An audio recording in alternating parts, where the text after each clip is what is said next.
Hi, classmates. It's Craig Castle. I'm recording my Module 3 Scientific Inquiry lab using earth materials to clean water.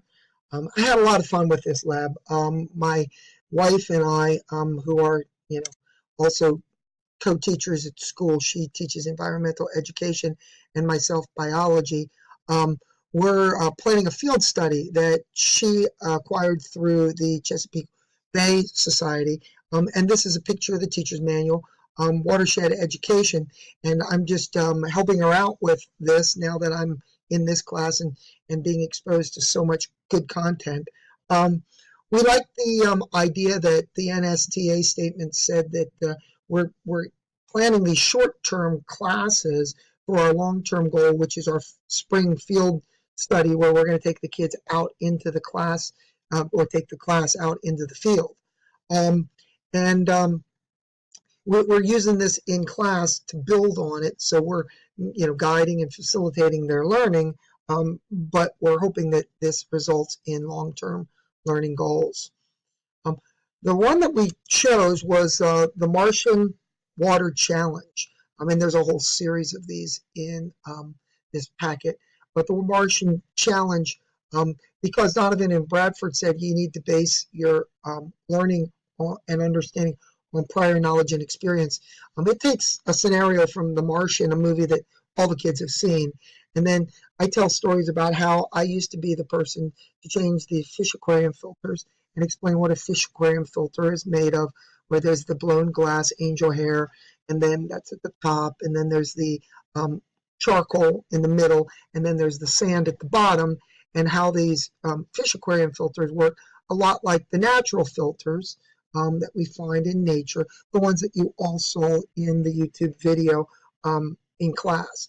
So it was a really useful 15, 20-minute lesson. And then I built on that with the test run with my wife and son. This is her and him. And they got into it. They wanted to do this over and over, but this was our practice run. We did this at home.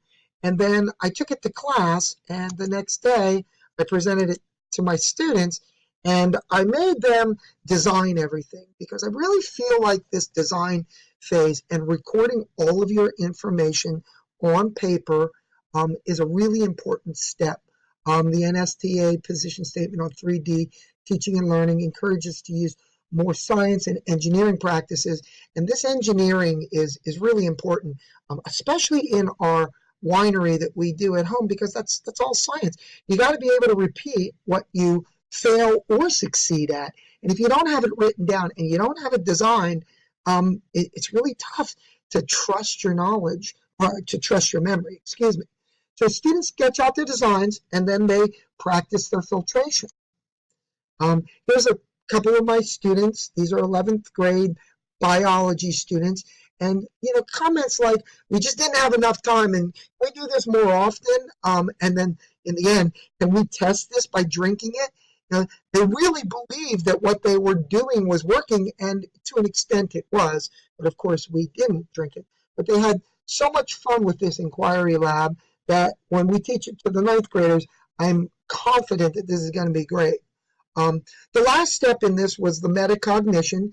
We know that that's important because we learn from our mistakes.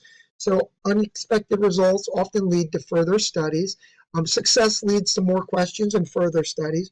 Failure is not failure at all if you've learned something along the process. And if you're given the chance to do something over, what would you change? Were the questions I asked. We had a great time with this, and my kids really loved it. Thanks for the opportunity.